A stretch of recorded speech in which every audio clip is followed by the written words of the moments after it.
Thank you everyone for joining our Women's Herstory Month virtual event. My name is Cindy Villegas and I am the president of the Latino Coalition of Los Angeles and your moderator for tonight's event. The Latino Coalition of Los Angeles, in partnership with the United Latinx Fund, organized this event to celebrate the power and resiliency of women in leadership. Let's start by doing a quick roll call, and let's hear from tonight's attendees. That means you.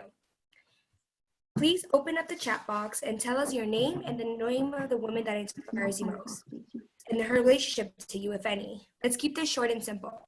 For example, my name is Cindy, and the woman that inspires me most is my former boss, Elizabeth Warren.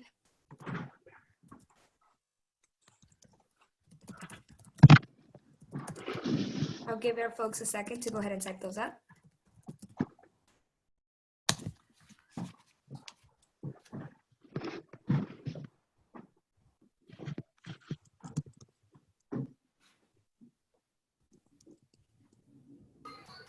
Hello.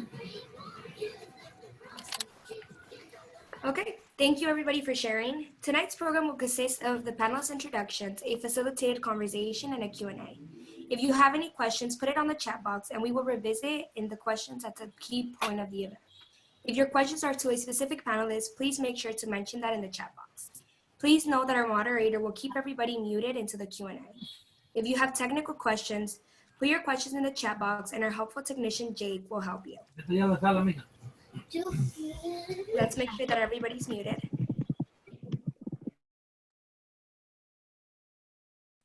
Awesome. Now let's welcome our special guest. So Councilwoman Monica Rodriguez is the first woman elected to serve the 7th Council District, the district that I live in, so go Valley Girls, and the first Latina to serve as chair of the city's Public and Safety Committee. From building more affordable housing, introducing creative solutions and solutions to solve homelessness, to expand the opportunity for women and minority-owned businesses, Councilwoman Rodriguez takes the difficult issues left unresolved. She is the founder and immediate past president of Latinas Lead California, an organization dedicated to expanding the number of Latinas serving in elected offices and appointed to decision-making roles. Something you might not know about the Councilwoman is that while studying full-time on Occidental College, she balanced 3 part-time jobs. She worked as a waitress at Coco's restaurant, and the night shift at Marshall's, and at Home Savings America. Another fun fact is that she has love for music and art. Prior to her career as a public servant and politician, the Councilwoman wanted to pursue a career in musical theater. So let's welcome Councilwoman Monica Rodriguez. Hi, thank you. The next panelist is also a Valley girl from Pacoima, Dr. Jessica Morales-Chicas, an educator, entrepreneur, and community advocate. She earned a PhD in education with an emphasis in human development and psychology from UCLA. She has dedicated over 12 years of her life to being an educator, working with students from preschool to university level. Currently, she is an assistant professor at Cal State LA in the Child and Family Student Department. Dr. Morales-Chicas uses developmental lens to examine the role of ethnic diversity and curricular opportunities on youth and motivation, especially in STEM. Her research has been published in journals such as the International Journal of Multicultural Education and Journal of Youth and Adolescence. Collectively, her experience in education and research inspire her own entrepreneur spirit. As an entrepreneur, she has worked on launching several business ventures, including the Green Well Company, JC Photography and Film, and the Strategic Consulting Company. So let's welcome Dr. Chicas Morales. Hi, everyone. Thank you for having me. Our final panelist wears many hats. Dennise Mejia is the DCC State Delegate, entrepreneur, influencer, motivational speaker, health and wellness coach, and business consultant. She is the fierce Colombian that migrated to the US at the age of 5 and became a self-made serial entrepreneur and owned various business companies. At the age, she currently serves as Vice President of Alpha Prime Consulting and Vice President of the International Cannabis Business Women Association. She is a past former of the Chicano Latino Immigrant Democratic Club of Los Angeles County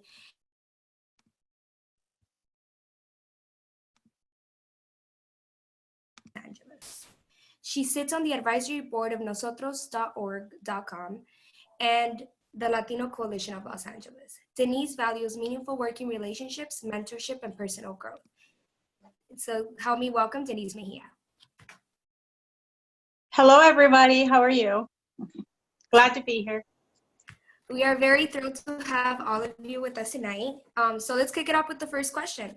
We are currently dealing with a lot as a society due to the COVID-19 outbreak. As caseloads increase and economic and societal fallout looms, it feels like we are fighting a losing battle. What are some of the moments in your life where circumstances were beyond your control and you felt like giving up? How did you overcome your feelings of helplessness and begin overwhelm and turned it into triumph? Panelists, let's keep our answers to 2 minutes, and let's have Councilwoman Monica Rodriguez kick us off. Thank you so much, and thank you for having me. You know, I don't know what it is. I want to say it's kind of an immigrant attitude where my family, I'm first generation, and I think so often our communities, we're very resilient, and people really underestimate the strength that we carry, and much of it is derived from, I think, the example that our families have set for us. So for me, I've just, you know, my father was a green card veteran who served in Vietnam.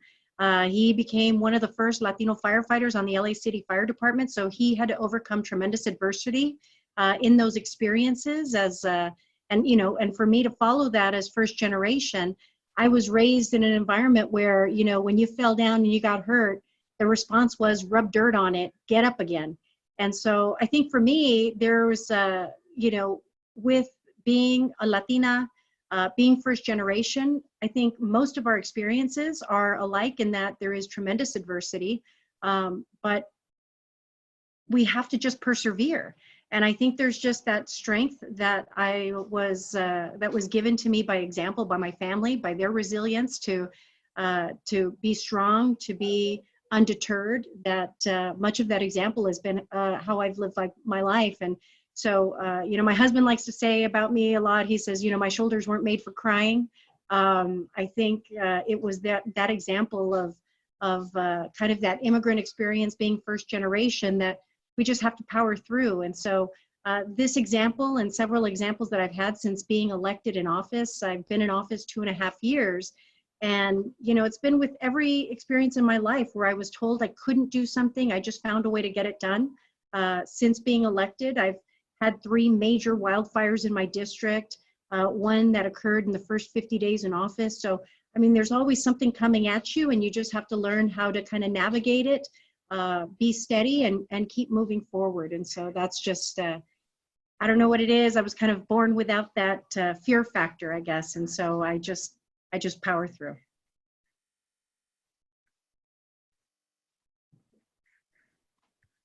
Oops. There you are.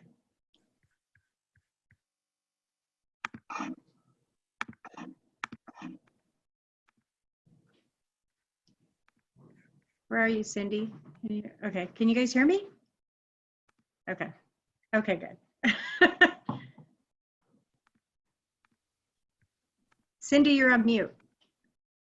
Got it. Thank you, Councilwoman. So up next, we have Dennise Mejia. Dennise, I think you might be muted. So let's go ahead and unmute Dennise.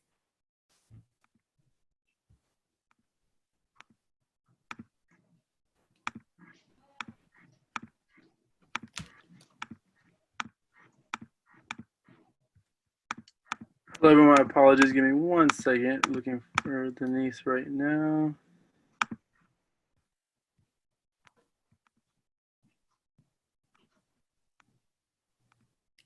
There we are. Should be unmuted as of now. Don't forget to put your questions on the chat box.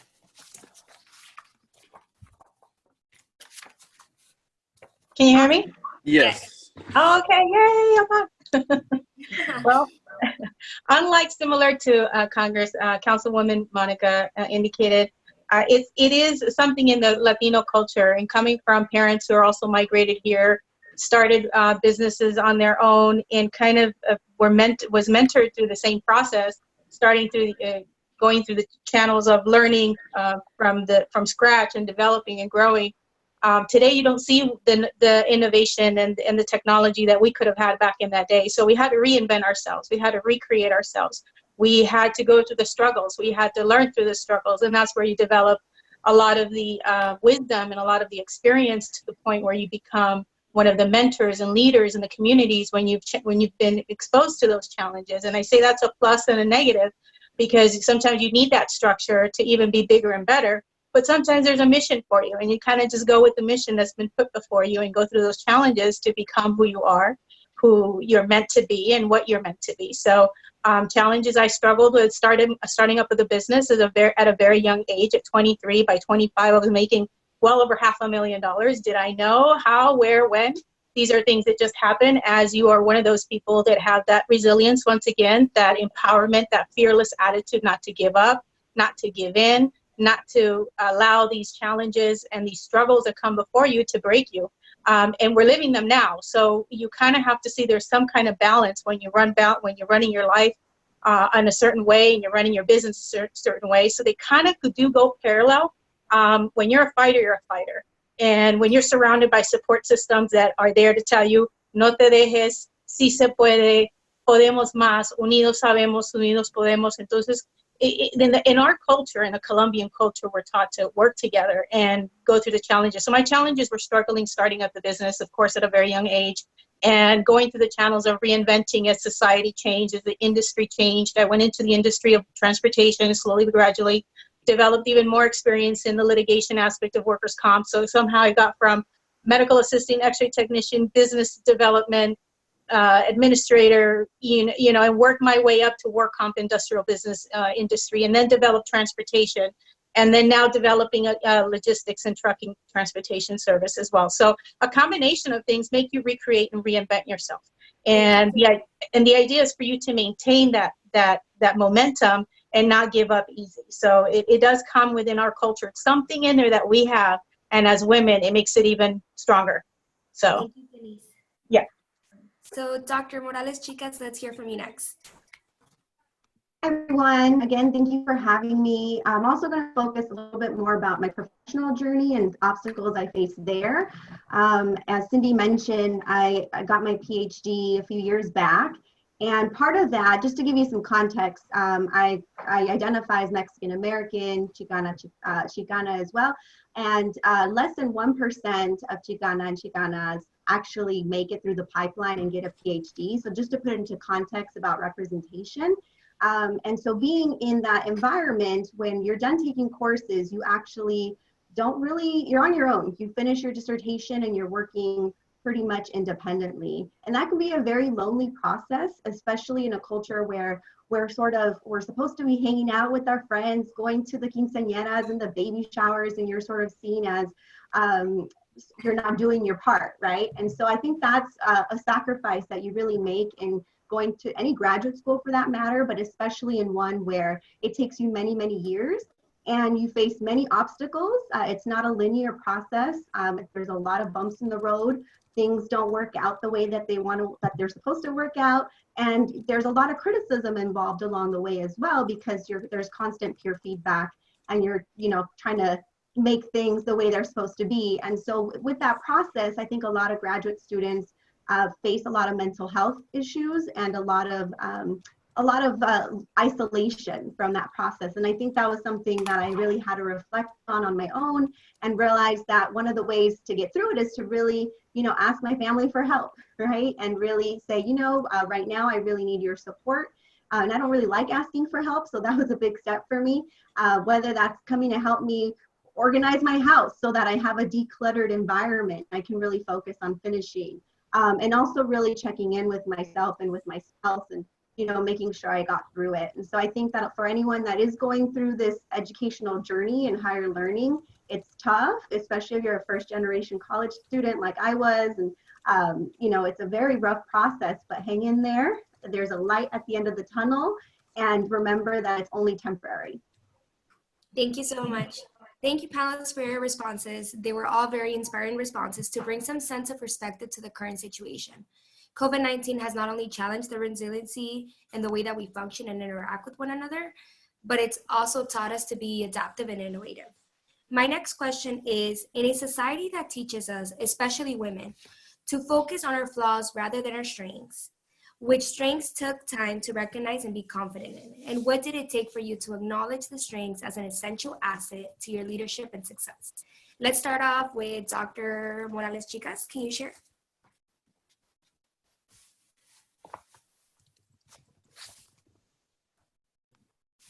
Let's make sure she's unmuted. Okay, there we go. So first of all, I want to acknowledge that thank you all for being here. I know it's crazy times. It's very stressful and uncertain. And so it's inspiring to be in a space where we can talk about these issues. So I think for me personally, with all of this, one of the things that I think women in particular are sort of faulted for is really using their voice in spaces where they're not really traditionally meant to. Historically meant to because of historical oppression. And so I think that as a kid, I was always very silenced in a lot of spaces and I was very shy. And so now if you meet me many years later and you used to be my caregiver, you'd be shocked about how much I talk now. And the fact that I talk in front of a lot of people all the time as an educator. And I think part of that was really finding my voice and finding that my voice matters, especially in spaces where I may be the only woman at the table, the only woman of color, or the only person of color, which is often very common in higher learning, in business, in a lot of different spaces and industries. And so I really, it took me a while to find that voice, and it took me a while to realize it's an actual strength because you are not only advocating for your own views, but the voice of the community as well in those spaces. So I take that, I don't take it lightly. I take it very seriously when I'm in spaces that I can make changes either in terms of policies or practices.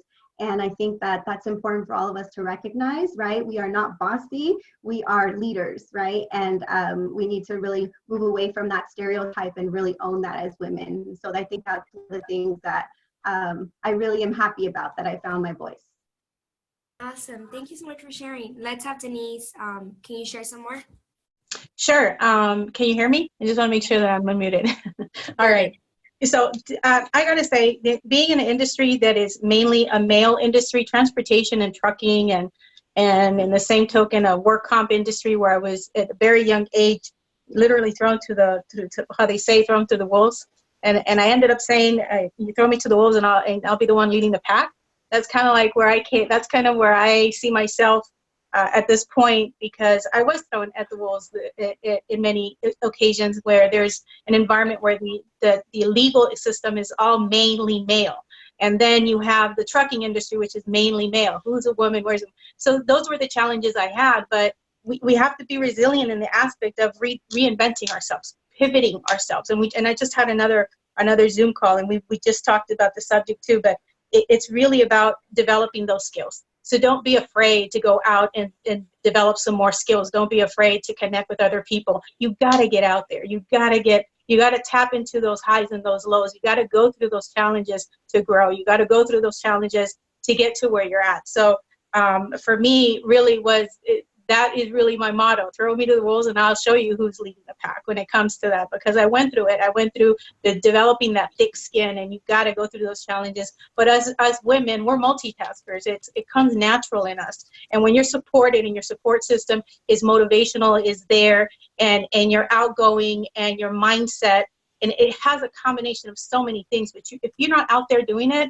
and you're not out there tapping into it, if you're not out there feeling it, you're not going to know, and the challenge is going to come to you from left field. But sometimes that's what we have to go through to develop the thick skin and the wisdom that we have today, to develop those learning skills, to become a leader, to become a mentor, and to be a go-to person where they want to hear a little bit of advice. How did you? How would you? How could you?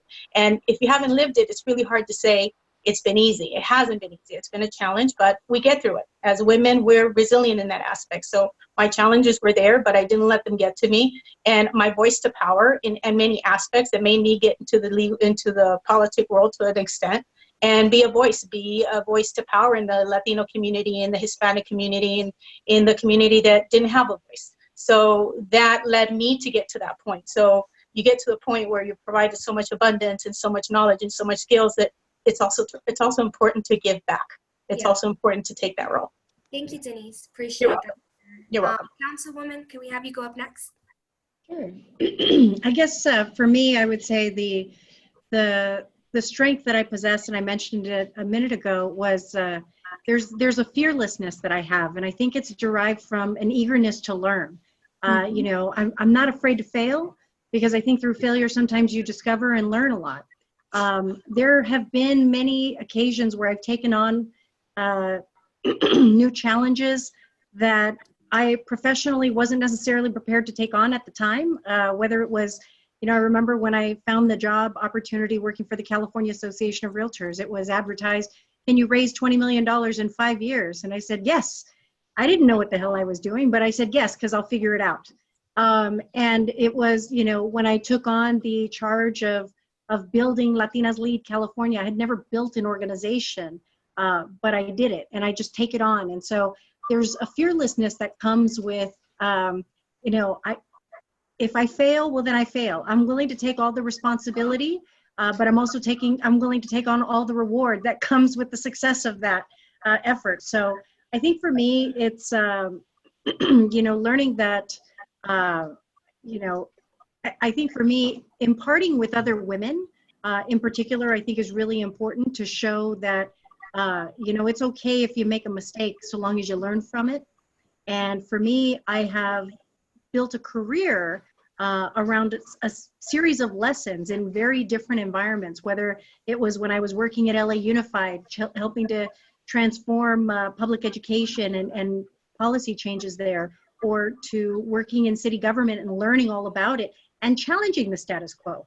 I mean, I think all of those things come as a result of a fearlessness of, you know what, I might learn things the hard way sometimes. I'm not willing to take the path of least resistance, but I think it is it has actually strengthened me with many examples throughout my career that have lent me, really helped to kind of broaden my awareness as a policymaker today. I think from learning about, you know, the tenets of the private sector and the private economy and what its implications are for the public sector. All of these things have been through lessons that were sometimes not easy to learn. And it was through a series of, you know, a variety of experiences, not all perfect, not all good, but it was that fearlessness of just getting myself out there, throwing myself out there and figuring it out. And I think much like Dennise mentioned, it was just, you know, you got to learn how to pivot. You got to learn how to expand your horizons and not pigeonhole yourself to any one particular area. Because I think it's been through those series of career changes and experiences that have actually broadened my education and has allowed me to speak on a wider variety of issues. And I think that's been to the benefit of my career, and it's been to the benefit of my constituents. Thank you. Thank you, Councilwoman. Thank you, all of you, for your answers. Something that really captured my attention is that we carry not only our voice, but the voice of our community when we're in these spaces where we are able to make some changes. So I think that developing that thick skin is definitely a part of that, but also learning about your failure, because that's definitely a lot to learn there. I want to remind you guys, please do enter your questions into the chat box. We're going to be entering a Q&A soon, so we want to make sure we have some questions to pull. So let's go on to the next question. In a hierarchical society, in an incredible flawed world, circumstances and societal expectations often favor men. What are the best ways that men in our lives can use their male privilege to advocate for women and do their part to center our voices? So Dennise, what are your thoughts? Oh, wow. Gave me the right one right there. Okay. Let's see. I like to say that men tend to have two BFFs, and a lot of those BFFs can be imperative to them in such a way where it affects both their personal and professional life, and that's their famous macho and ego. And I have a friend, Deborah Darris, who says your ego is not your amigos. So those BFFs are not the best amigos for men sometimes when it comes to in today's world with the diversity and the situation we have now, where women are also stepping up to the same level.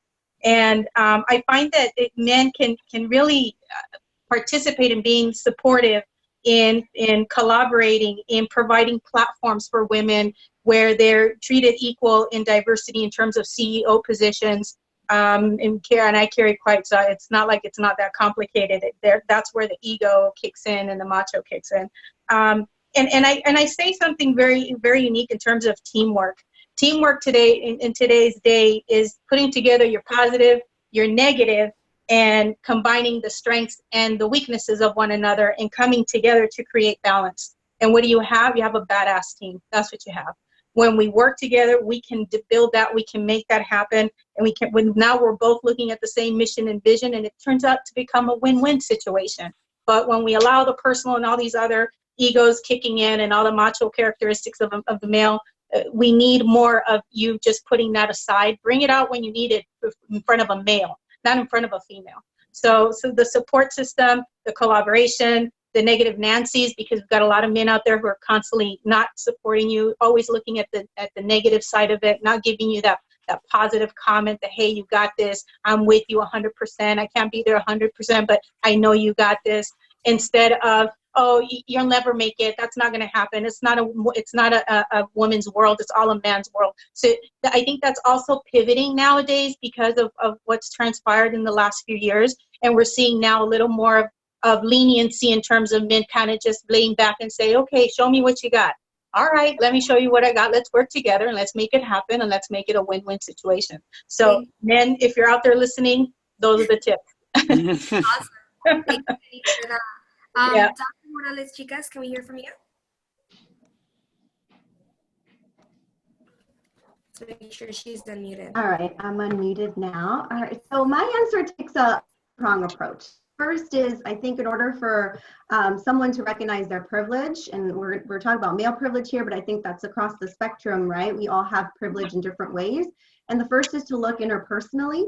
I think that interpersonally in spaces where you have some sort of privilege, and in this case for males, really making sure that you don't mansplain, right, for women. You allow them to use their voice, right? So that's like one example in the everyday world, but also if a woman is there are microaggressions toward a woman, right? You being the voice to really have others recognize that what they're saying really has an effect on someone, right? Even if it's not you, but it's someone else in the room. Oftentimes, not everyone's brave enough to say how that effect can make them feel. So if you can recognize that, saying something is important. It's a perfect bully, victim and perpetrator sort of and bystander effect, right? You are the bystander in this case. Maybe you're not the one doing the action, but by you being there, you are also responsible. So from an interpersonal level, I think that's one way, looking interpersonally.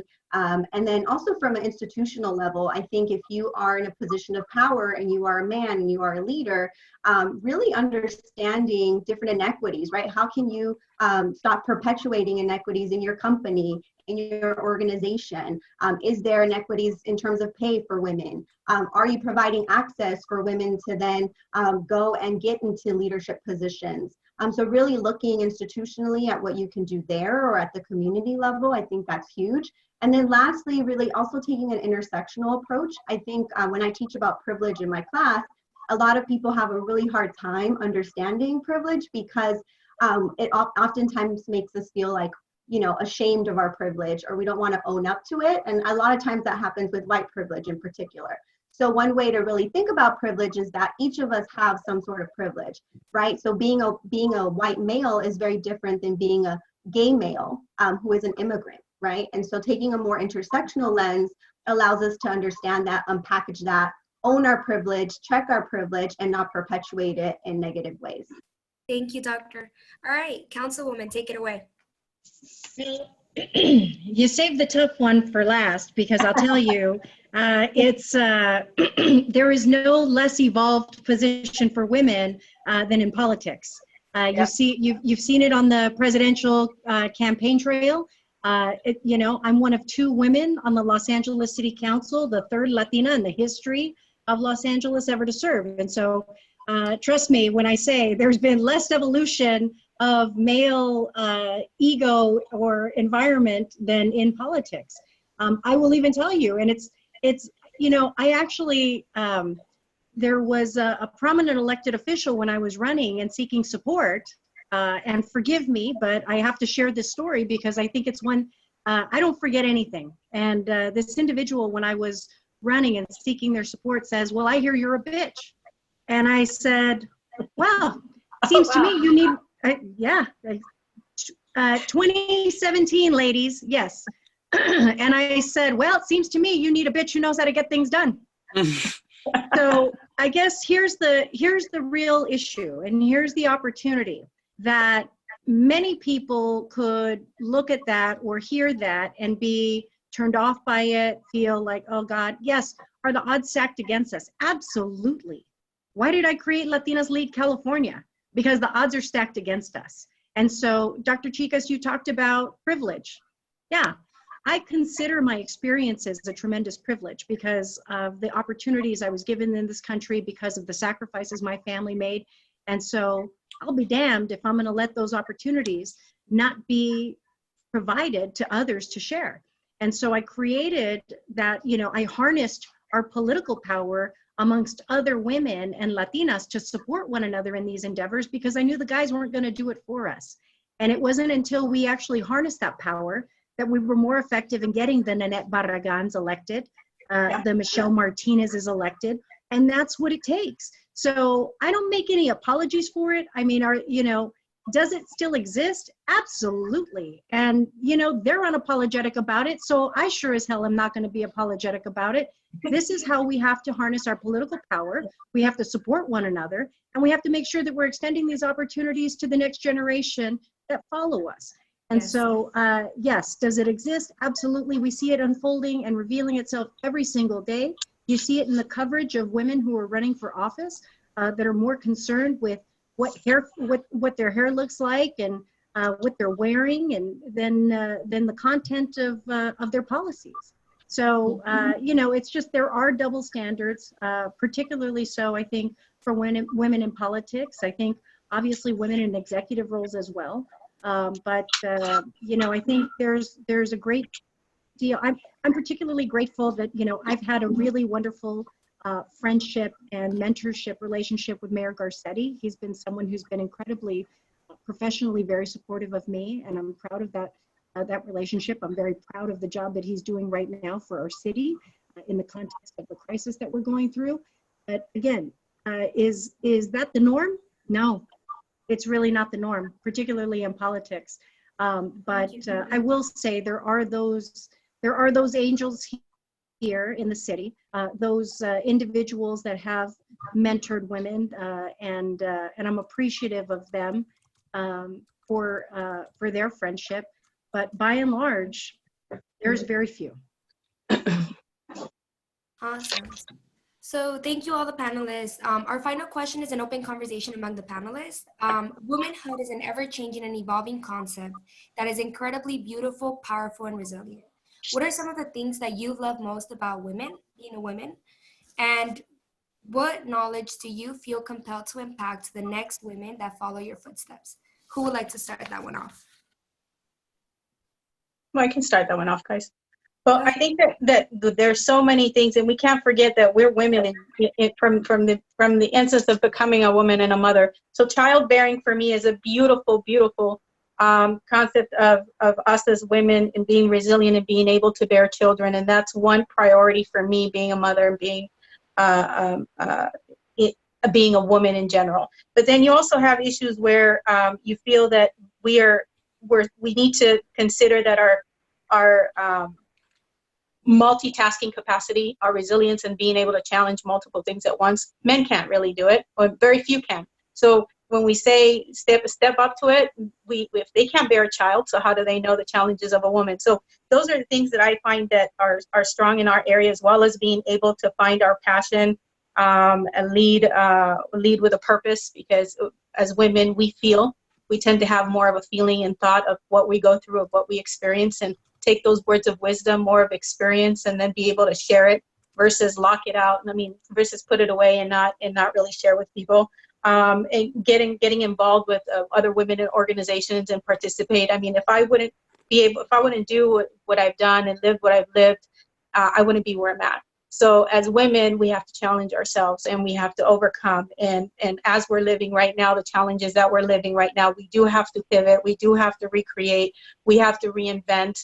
in our personal life as well as in our business life, and try and find balance. And I always tell people, always have the mindset of having health before wealth, because without any good health, we're not any good to anybody. So there's areas that we need to see that we have that are potential to express to our community. And if you've got that strength, we've got the politics world like Monica does, and people who have been in CEO roles and medical professions. We have so much to give to. We have so much that we can give back, but we need to really step up the ladder now and leave those footprints for the future generation. So for us to not sit back and just let our experiences be what it is. No, we have to take it to the next level. Let's mentor, let's lead with the need. Let's get the rest of the generation up and running. Let's be part of the change that's coming. And what is happening now is there's a purpose behind it. There is positive change behind all this. So hang in there. We got to stay positive, but we can't give up and we can't give in. Let's keep going, guys, because there's so much we can still do to put those smiles on people's faces. So yeah, let's just keep going with what we're doing here. Thank you. Any of the other panelists would like to add to that? I'll go ahead. You know, I think for me, one of the best things, and I'm a mom, and you know, for me being the example for my daughter, both my son and my daughter, you know, I think it's great for my son to see having a strong mother that's professionally very active, and having a daughter to see, okay, mom can kind of somehow manage all these things. But one of the best things that I've done, I think, in my career, aside from personally being a mentor to several young women and helping them find their voice, Latinas Lead California's YPN was one of my favorite accomplishments, I think, and because it's, you know, too often I think those of us that have been in the trenches that, you know, and I know this from previous generations, there was a gap of mentorship and sponsorship of other women that had to break through those glass ceilings. There was a tremendous gap. And so for me, I think being able to help create a path for young women to get involved, learn how to organize politically, learn, you know, helping them kind of impart those relationships and extending the relationships that professionally, many of us that were considered now the elders of the group, and extending it to them to carry on that legacy and build their own, I think has been one of the best and most important pieces of my professional history that I'm most proud of, because I see some of these young women, a lot of them, you know, I think of the Cynthia Flores of the world, right? They're just out there kicking butt and doing great work. And those are going to be, they're the next generation of fearless women that I'm most proud of right now. And they're off doing professionally a number of really wonderful things, but it's about sustaining a legacy. It's not, I don't want to be the first. Yes. I don't want to be the second. I don't want to be the last. And so the only way we allow that sustainable pathway is for us to lead it. And I think for me, that's been the most gratifying part of my legacy in my career professionally. Councilwoman, Dr. Morales-Chicas, we have a couple seconds left. Do you want to add anything? I think just two things. The first is the fact that we all had a common theme here. I was going to say the same thing about mentorship. I really focused a lot of years to try to create mentorship programs for women in STEM, in entrepreneurship, in higher ed. And I think that's one thing that all of us panelists have done. And it just goes to show, right, that's how you continue the legacy. So I love that we're all on the same page there. Yes. Awesome. Okay, ladies, thank you so much for answering these questions. So I wanted to thank the Councilwoman. She won't be joining us for the next section, but I wanted to thank her for all her hard work, keeping our community safe, and really taking the time out of her busy schedule to join us tonight. So thank you, Councilwoman.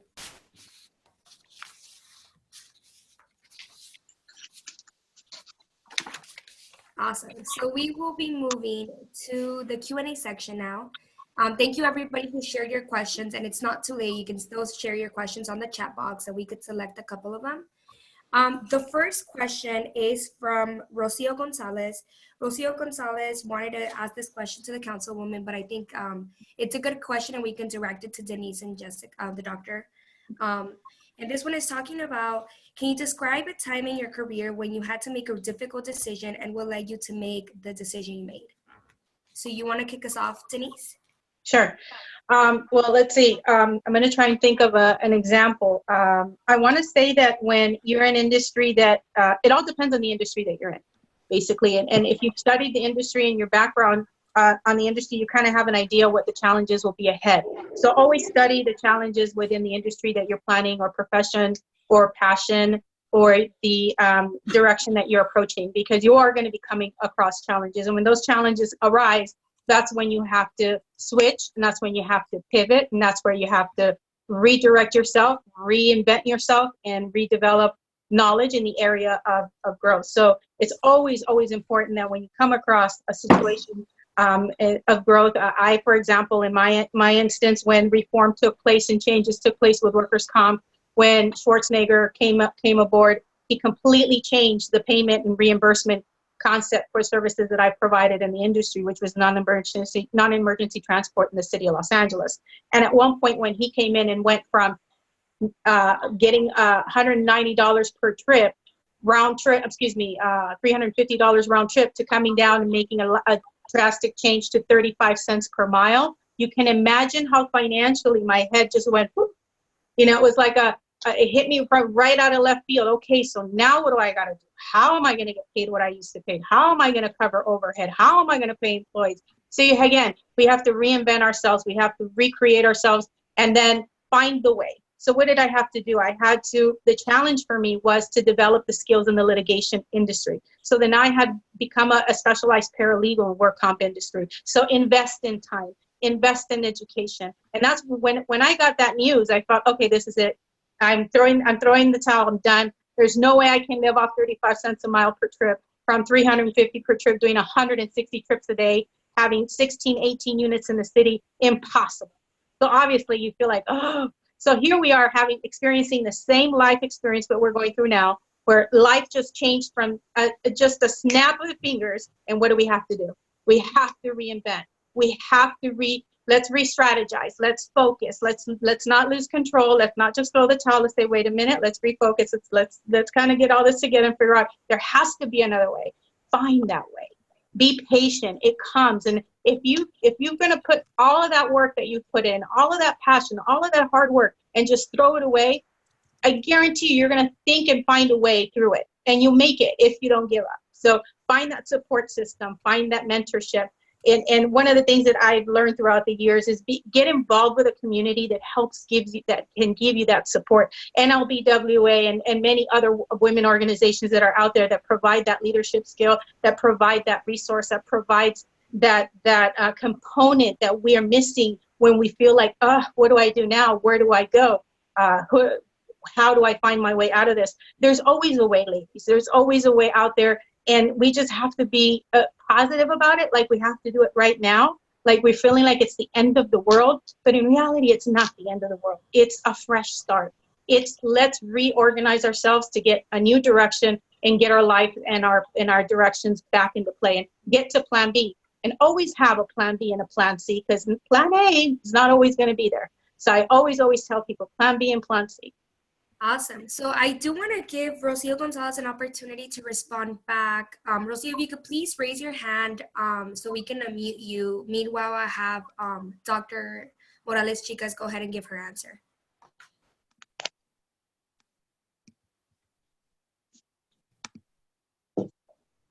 Doctor? Oh, sorry, I was being unmuted.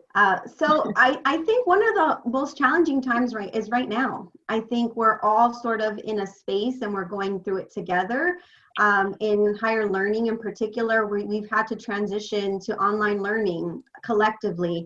And as someone who really advocates for STEM, science, technology, engineering, and math, and runs programs for kids and directs them, it's been extremely challenging to have to say, you know, we have to not continue with the program for the next couple months because there's a lot of students that don't have access to internet at home, that don't have computers, that don't have the equipment that we would have brought to them, you know, at our campus. And so it's been really tough for me as a director of these programs to have to make the decision momentarily and also plan ahead and reinvent as we lead to the summer, right? To give us time to really figure out what is a good plan that that's still in alignment with the communities we serve, right? There's a lot of other students out there that have these access to different technologies, and the transition has been pretty smooth, but for a lot of students, it's not, and it's actually creating a bigger educational divide for our students and that we're going to see over many years.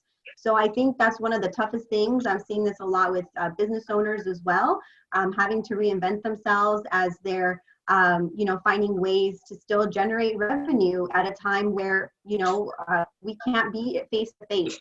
And so I think that there's a lot of times maybe that there's been obstacles and there's been challenges, but this is one that we carry it heavily because everyone around us is experiencing it at the same time. And then really making sure that, yes, it is a time to reinvent, it is a time to be productive, but it's also a time to check in with ourselves and say, you know what, it's okay, I need a break. And I need that time to really focus on me and not stress myself out and not be anxious about it. And so I think it's also something that I wanted to just mention is that when times like this do come up, it's okay to not be productive at your best. So I think that's really one of the most challenging things we'll face together. Thank you. Thank you. So I do want to give Rocio Gonzalez an opportunity to respond or give some feedback based on the answers that the panelists gave. So Rocio, you're unmuted now. Is there anything you would like to say? Hi, can everyone hear me? Yes. Yes. Okay, thank you so much for your thoughtful responses. I really appreciated all of the responses in terms of having to reinvent yourself and how sometimes we just need to be creative in reinventing the way we approach things, and especially in thinking about how can we invest in ourselves in education and new tools and new mentorship. So I just really appreciate how thoughtful everyone was in addressing my question. And thank you so much for the organizers of this event. I really appreciate the connection and learning more about all the different leaders. Yeah, thank you so much for that. The next question that we're gonna... Cindy, we can't hear you. Cindy, we can't hear you.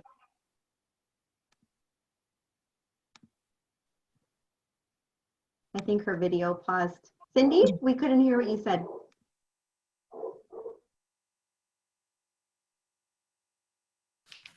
We can't hear you. Can you hear me now?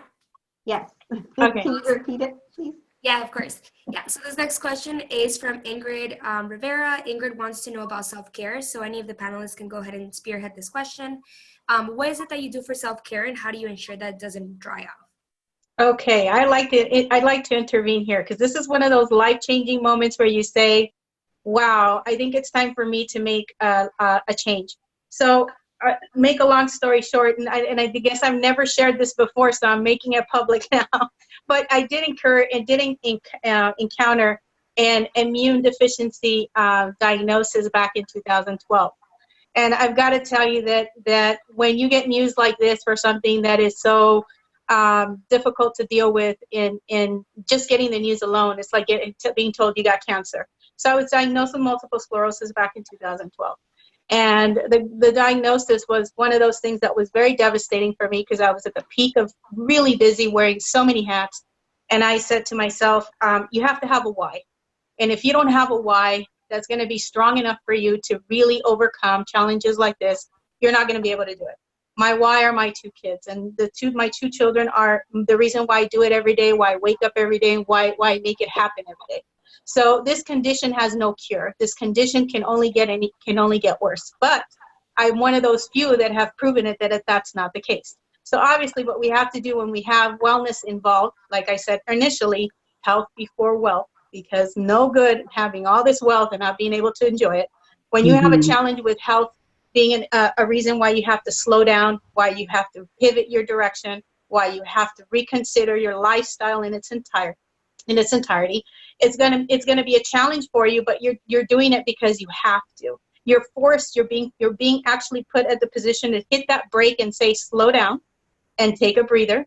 And it's similar to what we're all going through right now.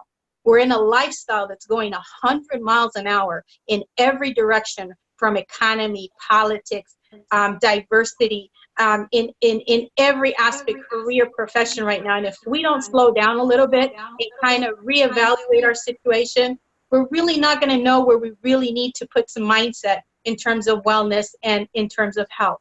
And these two come together. If one of this is off, everything's going to be off. We need to have balance. And if we don't find a way to find balance in that area, we're not going to be productive, and we're not going to be productive to those around us and those that depend on us, our employees, our family, our husbands, our children, our significant others. You're not going to be productive to anybody. So health before wealth. One way that I do it, not only because I was forced to, but because our bodies don't function on a day-to-day without any maintenance. So our body needs maintenance like a vehicle needs maintenance. A vehicle needs to have oil change. A vehicle needs to have tune-ups. You need to replace the tires. So we as humans, the same thing happens. The older we get, and grant you, we are getting older here, so we have to take care of ourselves. And as we get older, more maintenance is required. So basically, I've changed my lifestyle to have a regimen of daily maintenance. I became involved with a line that's called Yoli Better Body System because it's a holistic, non-GMO product, and I had to study it because of my condition. I can't have anything that can affect my neurological condition in any way or impair it. And to this day, I have to say, I've been blessed because of that. And there's so many things out there, but you really have to find what fits for your health that's going to maintain you with the needs that your body needs. And I incorporate that with meditation, and I incorporate that with exercise. And now doing this break right now, I'm forced to really develop a routine within myself and really create that balance that I was not doing in the past because everything was 100 miles an hour. And this right now is making us all kind of have a conscience of, wow, you know what? I really let go of myself. I got to find routine. I got to maintain. I got to find a way. Look, we have to get out there. And if we're being given another opportunity, we have to be thankful and grateful. But we also have to make those changes in order for us to get to the next level. Thank you, Dennise. Thank you. You're welcome. Appreciate you sharing the sensitive information and trust. You're welcome. No worries. This last question is going to be for Dr. Morales-Chicas. This is specifically for you. We have Imelda Padilla that wants to know, what are some few lessons that you've learned from working with students remotely? And what is the first major policy change to reduce the digital divide? So I think one of the biggest lessons is that there is a huge digital divide. I mean, I've written papers about this, I'm aware of it, and I think there's a fallacy about the digital divide because now everyone has a smartphone in their hands and has access to it. But the reality is that doesn't mean they have high-speed internet. That doesn't mean that they have access to a printer, a computer. And so I think that's been a really big learning lesson for me is realizing that, you know, it's really heartbreaking. You're trying to continue with instruction and there's this barrier. And so I think from a policy perspective, you know, I think one thing that the reason why there is more access to phones is because I think during the Obama administration, they were giving phones away right at a much discount rate or even free. And so maybe doing that now with computers is the next policy approach, right? Especially within our districts, tablets are not the solution, right? We need computers that are functioning. We need high-speed internet access in kids' homes. And I think that has to be a policy practice that needs to change like today. So that's something that I would say. And I think other thing I've noticed is that students have been very resilient. I mean, I teach college students, but I have a lot of educator friends. One of my friends teaches preschool and she's doing an 8-hour preschool class on Zoom. And I'm just like mind blown by that, right? I used to be a preschool teacher myself. So to me, it's just like, whoa, I can't imagine doing all of that online. And so kids have been very adaptable, more than I think we're giving them credit for, despite all of these barriers and challenges. And I think that's really amazing to see. Awesome. Thank you so much for sharing. And thank you for everybody who took the time to ask some questions. We want to encourage everybody to share their contact information on the chat box to facilitate networking opportunities among all participants. Please share your name, title of organization you're with, contact number, email, and your biggest takeaway from tonight's event. Also, a recording of tonight's conversation will be posted on our social media and listserv. Please find all LCLA census and volunteer opportunities information on the screen. I will also go ahead and type some information on the chat box for you guys to also be able to take a look at. But that would be it for tonight's event. The Latino Coalition of Los Angeles and the United Latinx Fund would like to, once again, thank you for your participation tonight. We would love to stay connected, so please don't forget to share your contact information on the chat box, and wish you all a productive week and stay safe. Thank you.